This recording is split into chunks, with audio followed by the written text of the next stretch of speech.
Izindaba zehora lokuqala sikwethulela zona bukhoma ekomkhulu le-SABC e-Auckland Park eGoli nazi ezinohlonze emini nje.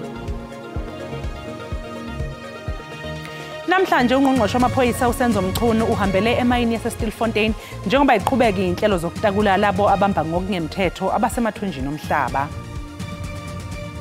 You're not supposed to find these items, in a correctional setting, but it's in the nature of correctional facilities throughout the world.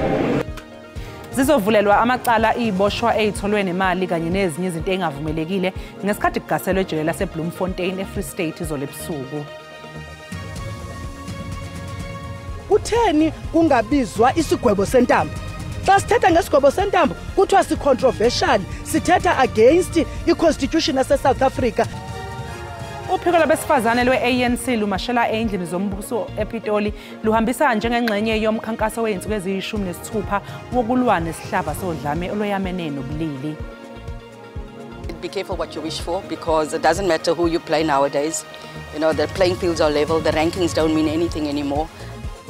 Umqeqeshi wabanyana uDesiree Ellis uthi iqembu lakhe lihlele ukuphothula kahle lonyaka njengoba lizobhekana neJamaica emidlalweni yokungcweka.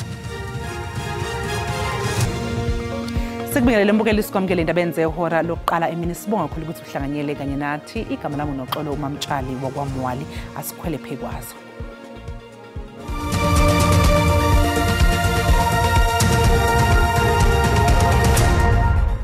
Ungqongqoshe wamaphoyisa uSenzo Mchunu uhlola isimo emayini yaseStilfontein eNorth West lapho kusaqhubeka khona umkhankaso wokutakula abamba emayini ngokungemthetho. Kungokwesibili ungqongqoshe ke ehambela le mayini engasasetshenziswa ngemva kwamasonto amaphoyisa enqamule ukuhanjiswa kokudla emathunjini omhlaba.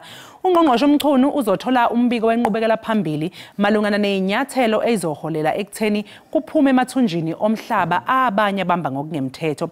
Eqaleni ke kwalenyanga mbukeli uMchunu wasungula ithimba eliholwa owengamele zokuphepha komphakathi eNorth West uVessels Morweng. Kusenjalo ke izolo kuphinde kwaphuma abamba ngokungemthetho abayi-17 kanti ke bacele inkulungwane namakhulu amathathu sebephumile emathunjini omhlaba selokhu kwasungulwa lomkhankaso.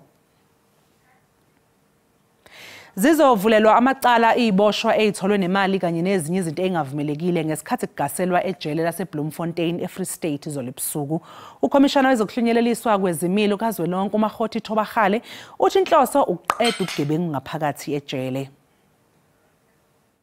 Ukugasela obekungalindelekile esikhungweni sezokuhlunyeleliswa kwezimilo eMangaung bekuhloswe ngakho ukuqeda ubugebengu bokushushumbiswa kwezimpahla ezingekho emthethweni kanye nokugwema ukweqa kweziboshwa ejele ngesikhathi samaholide. uThabo Bester nowayelahlwa amacala okudlwengula nokubulala weqa kulo leli jele ngo-2022. You're not supposed to find these items, in a correctional setting, but it's in the nature of correctional facilities throughout the world. It's in the nature of security institutions throughout the world that there would be those blind spots. Now we are going to investigate the root causes and we continue then to improve on our security systems. Ukhomishana usezwakalise ukuneliseka ngalomkhankaso okukhuculula ubugebengu benzeka phakathi ejele. The first litmus test is the number of incidents that would have taken place during the festive season. They have been decreasing over time, including escapes. Secondly, it's the willingness and the excitement of offenders to go back to formal programs.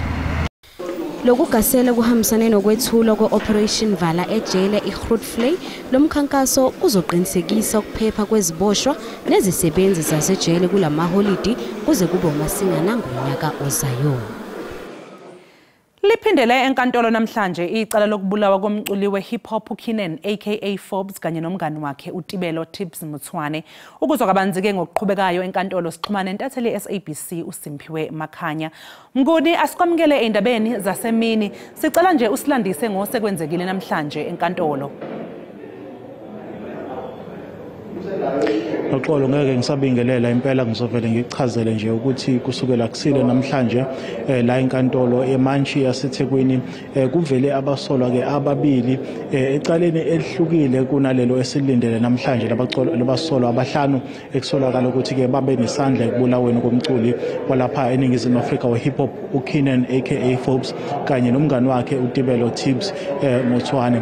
Kusalindeleke ke noxolo ukuthi labasolwa abahlanu bavele ngaphambi kwayo iMantshi lapha namhlanje, kepha okunye okubalekile ukuthi kusalindwe isinqumo senkantolo ephakeme yalapha ezweni laseSwatini malungana nokuthi labasolwa ke bakwaNdimanda ababili bazogunyazwa yini ukuthi beze lapha eNingizimu Afrika ukuzobhekana kabanzi ke nalamacala ke ukubulala ke umnumzana uKeenan Forbes. Kepha ke noxolo angingedwa ukhona ke ungoti wezomthetho olokhu elilandele njalo lolu daba lapha enkantolo uAbigail Ngobeni ozosichazela ukuthi mhlambe ngamafushane nje yini esingayilindela kusuka manje kuyaphambili. Okay, izokhumbula ukuthi ngaphambilini kuvela abasolwa ababili omunye wabo usecaleni lela aka le omunye wabo okuthiwa uLindo Kuhle Mkhwanazi ula kuleli alikulona manje ungaphandle ngebail kodwa kuleli la aka ungaphakathi esubheke kahle namhlanje kuyikhona esikulindele.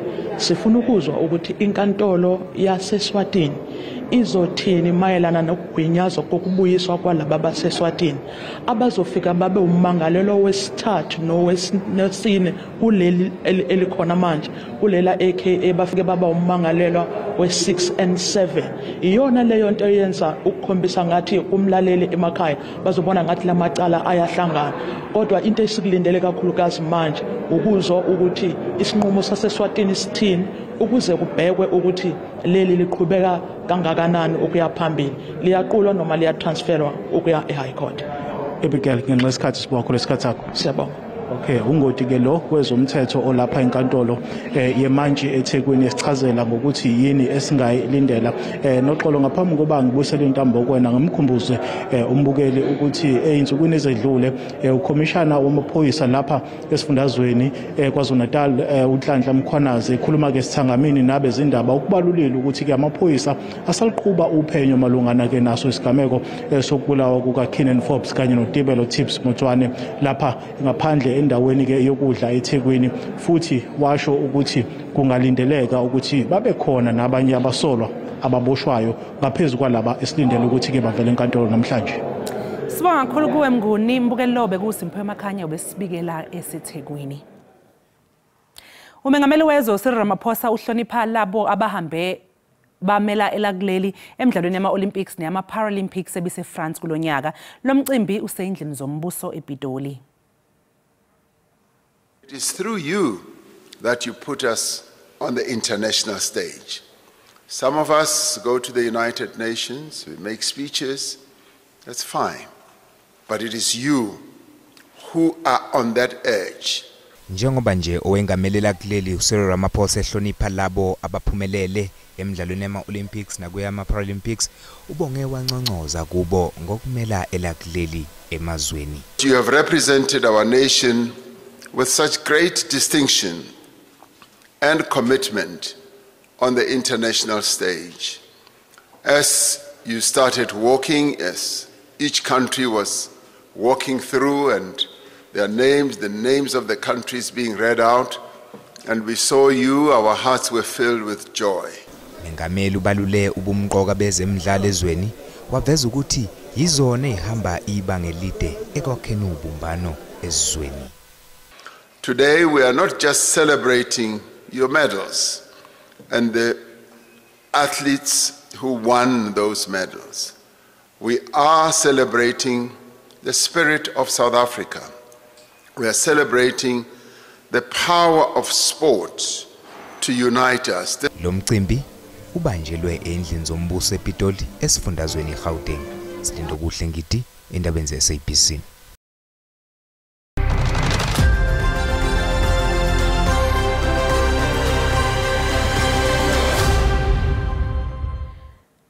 Uphiko lwabesifazane lwe-ANC lufuna kubukezwe ukuthi akufanele yini kubuyiswe isigwebo sentambo ngezenzo zamacala kulabo abadlengula abaphinde babulale abesifazane nezingane. Lokhu kudalule unobhala jikelele wombutho wabesifazane kwi-ANC uNokuthula Nqaba njengoba ebehola imashi ngaphandle kwezindlu zombuso ePitoli. Amalungu ophiko lwabesifazane be-ANC ngokuhlanganyela nezinye izinhlaka ezahlukene zabesifazane bathi bafuna le mashi yanamhlanje ibe uphawu olucacile kuhulumeni ngokuthi kuzofanele aqinise umthetho ozovikela ilungelo labesifazane ezenzweni zokuhlukunyezwa kanye nokubulawa kwabo. Sinqona libana kuphansi kwalo government wethutyana nje wobana ngaba kubanjisweni singazibuza uphelela phina ebenga angathi kwingxaki abathi bafacane nazo kodwa abantu abangomama babathathele phezulu. Le mashi iqondaniswe nomkhankaso weinsuku eziyishumi-nesithupha oqwashisa ngodlame lobulili olubhekiswe kwabesifazane kanye nezingane. I-ANC Women's League ifuna kubhekisiswe nokuthi ukubuyiswa kwesigwebo sentambo ngeke yini kwaba isixazululo ikakhulukazi emacaleni okudlwengulwa kanye nokubulawa kwabesifazane. Kutheni kungabizwa isigwebo sentambo? Xa sithetha ngesigwebo sentambo kuthiwa si-controversial, sithetha against i-constitution yase South Africa. Ithi i-constitution wonke umuntu unelungelo lokuphila. Ngotheni yena lona unelungelo lothatha ubomi bomnye aphinda anikwe iparole aphinda anikwe ibail? I-Action SA eyingxenye yemashi ikhala ngeinsolo zokuthi kunabesifazane abahlukumezeka ngokuthi bafuna ucansi kuqala ngabesilisa ukuze bafakwe ezikhundleni zemisebenzi. Asikwazi ukucela ukunengiswa ezweni esiphila kulo, asikwazi ukucela ukunengiswa ukuthi sinakekelwe, ukuthi fanele sehlise ipaint ukuthi uzokwazi ukuthola iposition. Kuze kube namhlanje yonke imithetho yase South Africa tells ukuthi uma umuntu wesifazane usemuva emsileni kwa yonke into. Abayingxenye yemashi bafuna nokuthi uhulumeni anqinde amandla bokufika ngokuthi bangavunyelwa ukulawula izipaza kodwa kube yibhizinisi elizolawulwa ngabantu bakuleli. Mbukeli sasequ eYitolo kanti uma ngabe sibuya sokuphathela uWT. As they promise or there is Black Friday. Abathengi bakuleli baphume ngobuningi bagcwele ezingxaxheleni zeYitolo njengoba kulusuku lwemtitilizo eYitolo eziningi njengengxenye ye-Black Friday.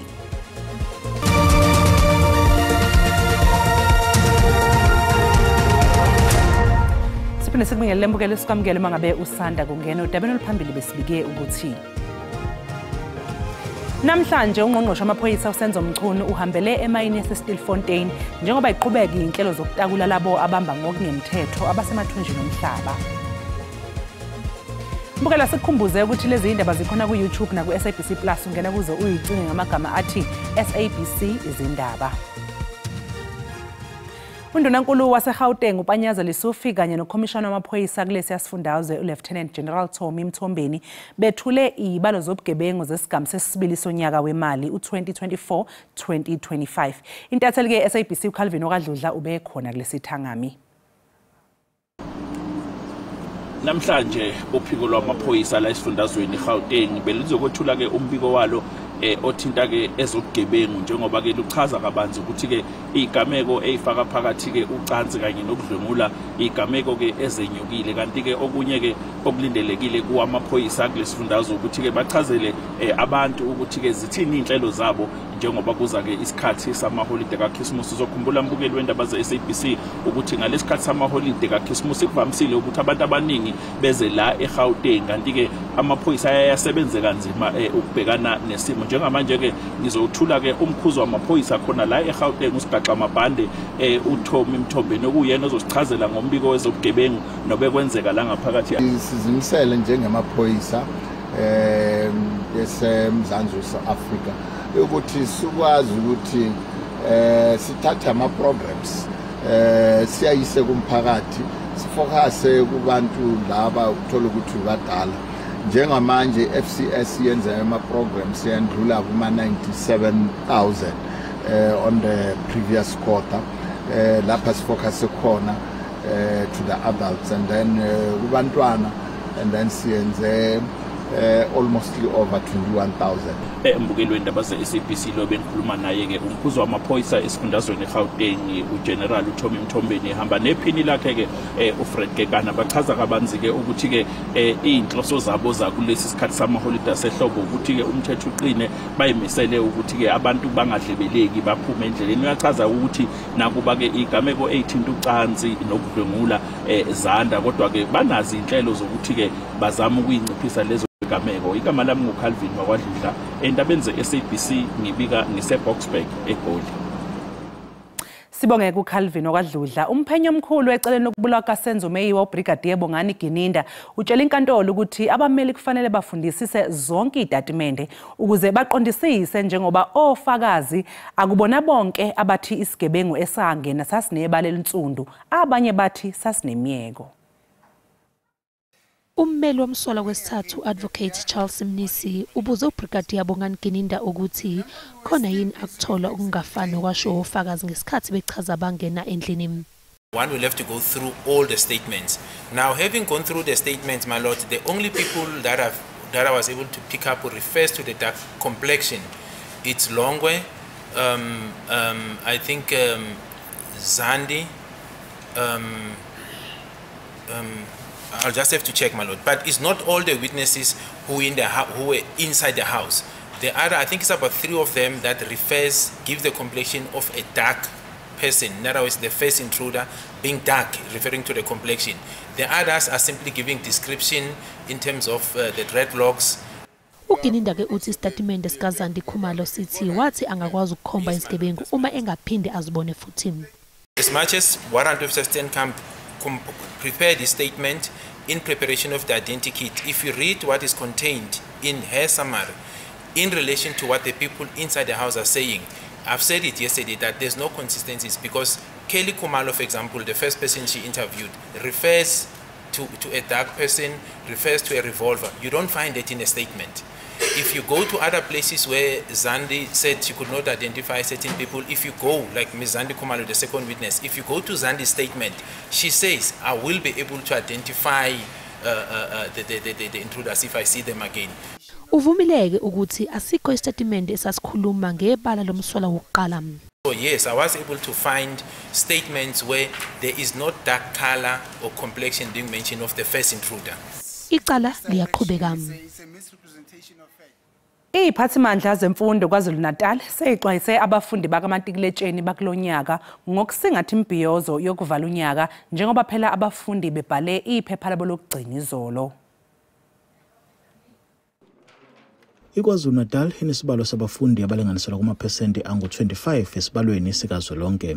Kulonyaka bangu-190,452 abafundi ba-grade 12 abebebhala izivivinyo zabo zokuphela konyaka. Umnyango wezemfundo esifundazweni uthi azibanga khona-ke izigameko eziphazamise ukubhalwa kwalezi izivivinyo eziqale ngenyanga edlule.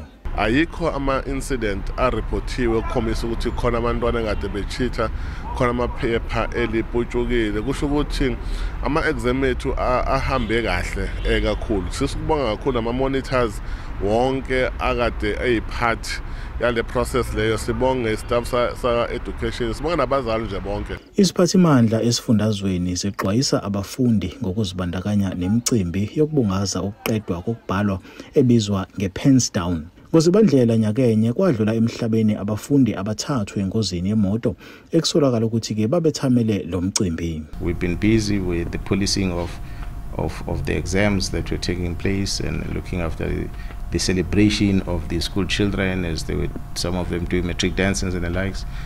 There is so-called pens down parties that are taking place, so we're going to pay much attention on that. Umnyango wezemfundo esifundazweni uthi uhlose ukunyusa isibalo sabafundi abaphumelele umatric okungenani sibe ngamaphesenti angama-90 kulonyaka. NginguSimphiwe Makhanya wezindaba ze-SABC ngiseThekwini. Abathengi bakuleli baphume ngobuningi bagcwala enxanxatheleni ezitolo beyokhithiza njengoba kungusuku lwemtitilizo ezitolo eziningi njengengxenye ye-Black Friday. Kamo Galaxy Boy ke tsene ke hweditse di-keeper as they promise or there is Black Friday. Indeed, it's an overwhelming one. Retoti what we wanted, and we still going to other shops. Sneakers. Yeah. Sneakers, yeah. I was hoping the sneakers was gonna come down, but it didn't. I was disappointed because it's sneakers I've been wanting for a very long time. And my feedback on Black Friday recently is bad.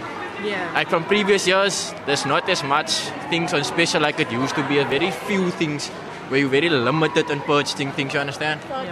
The budget was, for toiletries, there was a certain budget, like 1,000 or lower, because it includes hair things, normal girl things, and like food. I didn't expect certain things to be cheaper than usual. Like I expected everything to be down like it used to be back in the day. We got here at like past 9 or so, but it's now past 12 and we're leaving now only. That's how full it is. But honestly, I didn't expect Black Friday to be this bad.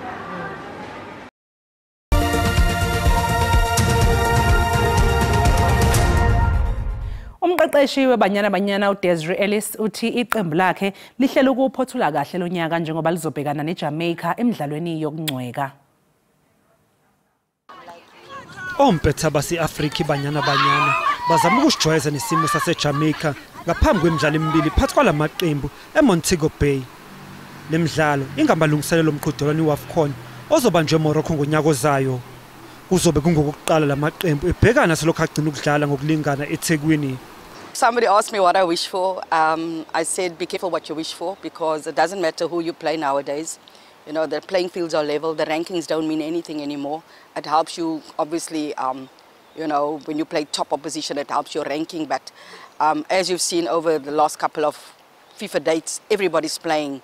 Each and every FIFA window, all the teams that are going to AFCON is playing. U-Ellis uthi bazilungiselela nomqhudelwano ezolandela iAFCON. Hopefully all the players that we don't have available and the newer ones coming in will settle in nicely, and we'll have a nice squad of mix of youth and experience to take forward, not just for this but for the next AFCON as well and going forward. iBanyana izobe ibheka ukuqopha umlando wokuvikela isicoco sayo seAFCON. Mbukeli umhlahlo wesimo sezulu uzolandela ke emva kwekhefu sithi Qwedolo siyabuya emva komzuzwana.